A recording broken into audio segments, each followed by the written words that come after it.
الحمدللہ رب العالمین والعاقبۃ للمتقین والصلاۃ والسلام علی خاتم النبیین۔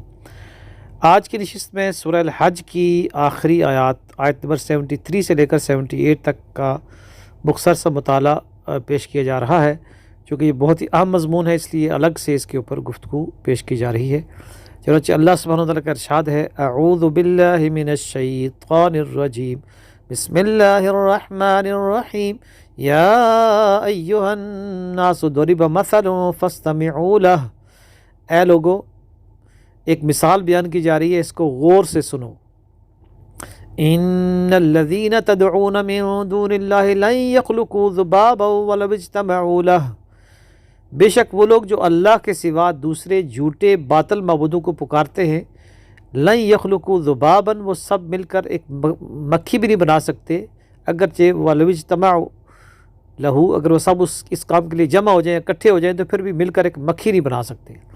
یہ فیکٹ ہے کہ آج جدید ترین لیبارٹری میں کسی سائنس ریسرچ کے بعد بھی جدید ٹیکنالوجی سے ایک مکھی نہیں بنائی جا سکتی، بلکہ اس سے بڑا چیلنج یہ ہے کہ وَإِن يَسْلُبْهُمُ الذُّبَابُ شَيْئًا، اگر وہ مکھی ان سے کوئی چیز چھین کر لے جائے، لا يَسْتَنْقِذُوهُ مِنْ، اس سے کوئی وہ چیز واپس نہیں لا سکتے۔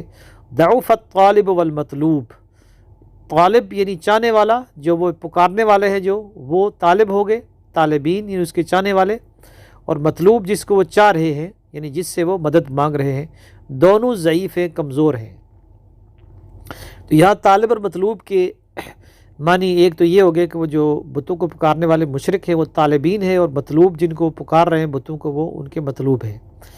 لیکن ظاہر ہے کہ آج کے دور میں ہمارے پاس مٹی کے اور پتھر کے بت تو نہیں ہیں، لیکن ہمارے طالب اور مطلوب آج بدل گئے ہیں۔ یعنی ہمارے جو طالب ہیں وہ انسان ہیں ہم جیسے، اس میں مومن بھی ہیں، منافق بھی ہیں، اس میں ہر ملک کے لوگ ہیں، وہ طالبین ہیں، چاہنے والے ہیں، اور مطلوب انسانوں کے مختلف ہیں، ہر گروہ کے، ہر کمیونٹی کے مطلوبین مختلف ہیں۔ کسی کو کوئی ڈگری چاہیے، کسی کو کوئی لڑکی چاہیے، کسی کو کوئی عہدہ چاہیے، کسی کو کوئی جو ہے نا وہ مکان چاہیے، کسی کو کوئی دولت چاہیے، تو ہر ایک کا مطلوب الگ الگ ہے۔ تو طالبین تو سارے ہیں، لیکن یہ ہے کہ مطلوب ہر ایک کا الگ الگ ہے۔ تو جس کی جو آرزو ہے، جس کی جو تمنا ہے، جس کا جو ہدف ہے، جس کا جو گول ہے، جس کا جو آئیڈیل ہے، وہ اس کا مطلوب ہے۔ لیکن یہ ہے کہ جتنا مطلوب گھٹیا ہوگا، اتنا طالب بھی گھٹیا ہوتا چلا جائے گا، اس کی سوچ گھٹیا، یعنی چاہنے والا جو ہے نا، اس کی سوچ بھی گھٹیا ہوتی چلی جائے گی۔ اور جتنا مطلوب یا آرزو اور تمنا یا خواہش اور فکر اور سوچ وہ آئیڈیل، وہ اعلیٰ ہوگا، اتنا ہی انسان بلند ہوتا چلا جائے گا۔ اسی لیے اگلی آیت میں فرمایا، ما قدر اللہ حق قدرہ ان اللہ لقوی عزیز۔ اور ان لوگوں نے اللہ کی قدر نہیں کیسی کی جیسے کہ اللہ تعالیٰ کی قدر کرنے کا حق تھا۔ بے شک اللہ تعالیٰ قوی ہے اور عزیز ہے۔ یعنی اللہ کی قدر تو یہ تھی کہ یہ اللہ سے مانگتے اور اللہ سے لو لگاتے اور اللہ کی طرف رجوع کرتے اور اللہ کو اپنا مطلوب اور مقصود بناتے، لیکن انہوں نے، ان نادان طالبین نے، نادان چاہنے والوں نے اپنے مطلوب بھی گھٹیا بنا لیے اور اللہ کی قدر نہیں کی۔ اب آگے جو ہے نا اس مضمون کو کھولا جا رہا ہے کہ کیا طلب کرنا چاہیے اور کیا جو ہے نا وہ آپ کی آرزو اور تمنا کیا ہونی چاہیے، اس کو اب اگلی آیات پہ واضح کیا جا رہا ہے۔ اللہ یستفی من الملائکۃ رسلا ومن الناس ان اللہ سمیع بصیر۔ اب یہ جو آیت نمبر 73 اور 74 آپ کے سامنے پڑے گی، اس میں توحید کا مضمون واضح ہو گیا۔ اب رسالت کا مضمون آ رہا ہے۔ تو رسالت کا مضمون کیا ہے کہ اللہ یستفی من الملائکۃ رسلا ومن الناس، اللہ تعالیٰ استفاء کرتا ہے، چنتا ہے، سلیکٹ کرتا ہے۔ یہ مصطفیٰ اسی سے یستفی ہے، اللہ تعالیٰ استفاء کرتا ہے، چنتا ہے فرشتوں کو رسول کے طور پر اور لوگوں میں سے بھی۔ تو یہ دو طرح کے رسول ہیں، یعنی ایک رسول فرشتوں میں سے جبریل امین جو وحی لاتے ہیں، اور انسانوں میں سے جو رسول ہیں وہ جیسے محمد رسول اللہ صلی اللہ علیہ وسلم، اور اسی طرح پہلے جو انبیاء اور رسول آئے ہیں وہ۔ تو یہ رسالت کی کڑی ہے، پہلے توحید ہے، پھر رسالت ہے، اور اس کے ذریعے سے اللہ تعالیٰ اپنے پیغام کو کمیونیکیٹ کرتا ہے رسولوں کے ذریعے سے۔ جو رسول ملک ہیں، جو فرشتے ہیں، وہ انبیاء انسانوں کے تک لاتے ہیں، اور انسان پھر اس پیغام کو آگے ساری انسانیت تک پہنچاتے ہیں۔ اس لیے فرمایا یعلم ما بین ایدیہم وما خلفہم، اور جو کچھ بھی اس کے درمیان ہے اور ان کے پیچھے ہو رہا ہے، اللہ تعالیٰ ہر کی نگرانی کر رہا ہے. یعنی رسول جو پیغام لے کر آتے ہیں وہ فلی پروٹیکٹڈ ہوتا ہے، اس کے اندر کسی جن اور شیطان کا اثر نہیں ہو سکتا. وَإِلَى اللَّهِ تُرْجَعُ الْأُمُورُ، اور تمام معاملات اللہ کی طرف پلٹنے والے ہیں. آیت نمبر 76، یا ایھا الذین آمنوا ارکعوا واسجدوا واعبدوا ربکم وافعلوا الخیر لعلکم تفلحون. اے لوگوں جو ایمان لائے ہو، رکوع کرو، سجدہ کرو اور اپنے رب کی عبادت کرو اور نیکی اور بھلائی کے کام کرو تاکہ تم فلاح پاؤ. تو یہ پہلے تھی توحید اور پھر رسالت، اور اب اللہ تعالیٰ کی عبادت اور بندگی، اور پھر دعوت اور جہاد کا ذکر بھی اس کے اندر اگلی آیات میں آ رہا ہے. یہ گویا کہ توحید اور رسالت کے ساتھ ساتھ جو ہے نا وہ دنیا میں انسانوں کی بھلائی اور اللہ تعالیٰ کی عبادت اور بندگی کے ساتھ ساتھ انسانوں کے حقوق کو پورے کرنا، یہ فلاح کی کامیابی. یہ کہا گیا کہ لعلکم تفلحون، تو یہ ہے فلاح کا راستہ، یہ ہے کامیابی کا راستہ. یعنی ایمان لاؤ، رکوع کرو، سجدہ کرو، اللہ اپنے رب کی عبادت کرو اور نیکی اور بھلائی کے کام کرو.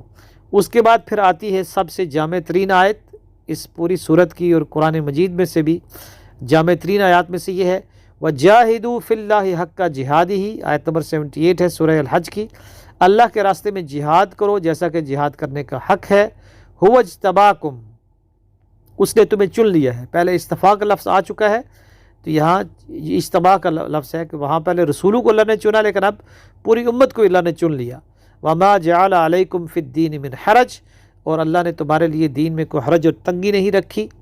یہ آسان دین ہے، دین و یسر، اس پہ عمل کر سکتا ہے اللہ تعالیٰ. لا یکلف اللہ نفسا الا وسعها، اللہ تعالیٰ کسی بھی جان پر اس کی وسعت سے زیادہ بوجھ نہیں ڈالتا. ملت ابیکم ابراہیم، یہ تمہارے باپ ابراہیم کی ملت اور ان کا دین ہے. یعنی ابراہیم علیہ السلام نے کیسے گھر بار چھوڑا، اس میں ابراہیم علیہ السلام کا ذکر صورت میں آ چکا ہے ڈیٹیل کے ساتھ. پھر انہوں نے ہجرت کی، پھر انہوں نے جو ہے وہ اپنے بیٹے کے گلے پہ بھی چھری چلا دی. تو یہ ہے دین ابراہیم، یہ ہے جہاد کا حق ادا کرنا، اللہ کے راستے میں جد و جہد کا حق ادا کرنا. اگر دیکھنا ہے تو یا ابراہیم علیہ السلام کو دیکھ لو یا پھر نبی اکرم صلی اللہ علیہ وسلم کو دیکھ لو. یہ تمہارے سامنے دو رول ماڈل ہیں اللہ کے راستے میں جہاد کے حق کے. اور ہوا سماکم المسلمین، اس نے تمہارا نام مسلم رکھا ہے. ابراہیم علیہ السلام بھی مسلم تھے، تم چینی، جاپانی، پاکستانی، ایرانی صرف پہچان کے لیے ہو، اور تمہارا جو اصل پہچان یہ شناخت ہے وہ عربی یا عجمی نہیں ہے، عراقی یا شیعہ یا سنی نہیں ہے، اور وہابی اور دیوبندی اور بریلوی نہیں ہے، بلکہ تمہاری اصل پہچان اور تمہاری اصل شناخت مسلم ہے. مسلم بنے رہو گے، ایک مٹھی بنے رہو گے تو پھر اس جہاد میں کامیاب رہو گے. اور اگر تم الگ الگ ہو جاؤ گے تو ناکام ہو جاؤ گے.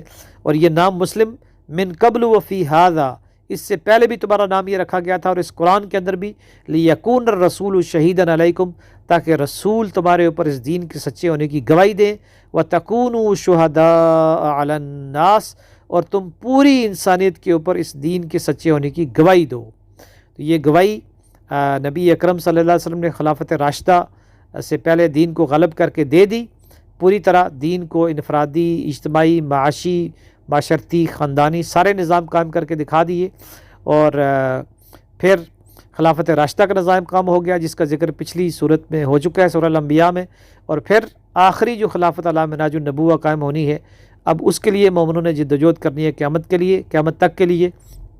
تو یہ ہماری ذمہ داری اور ڈیوٹی ہے کہ اب میں نے اور آپ نے کھڑے ہو کر اس توحید کی اور اس رسالت کی اور اس جو ہے نا اجتماعی فلاح اور خیر اور سوشل جسٹس کی دعوت لے کر ہم نے کھڑے ہونا ہے.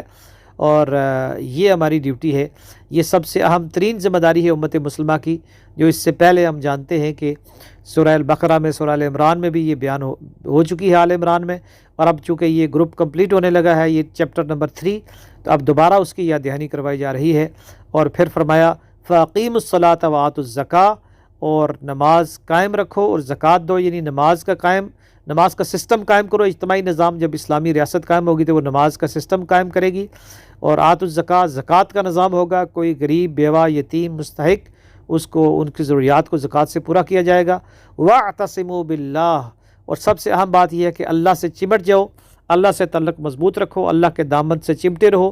اور وہ کیا ہے کہ وہاں کہا گیا تھا وَاعْتَصِمُوا بِحَبْلِ اللَّهِ، سورہ آل عمران میں، کہ اللہ کی رسی کو پکڑ لو، یہاں کہا کہ اللہ ہی کو پکڑ لو، یعنی قرآن کے ذریعے سے۔ ہوا مولاکم، وہ تمہارا آقا ہے، تمہارا سرپرست ہے، وہ تمہارا ولی ہے۔ فنعم المولا و نعم النصیر، کیا ہی خوب وہ ولی ہے، کیا ہی بہترین اور اعلیٰ وہ مددگار ہے۔ تو اس عظیم مشن کو پورا کرنے کے لیے اللہ سے چمٹ جاؤ، وہی تمہارا سرپرست ہے، وہی تمہارا ولی ہے، اس کی طرف رجوع کرو قرآن کے ذریعے سے، تو اللہ تعالیٰ تمہیں کامیابی عطا کرے گا۔ اللہ تعالیٰ سے دعا ہے کہ وہ ہمیں توحید و رسالت اور سوشل جسٹس اور فریڈم اور ایکویلٹی کا یہ جو پورا مشن ہے اس کو سمجھنے اور اس کو دوسروں تک پہنچانے اور ایک عادلانہ اور ایک بہترین معاشرہ قائم کرنے اور ایک اسلامی ریاست قائم کرنے کی توفیق عطا فرمائے۔ وآخر دعوانا الحمدللہ رب العالمین۔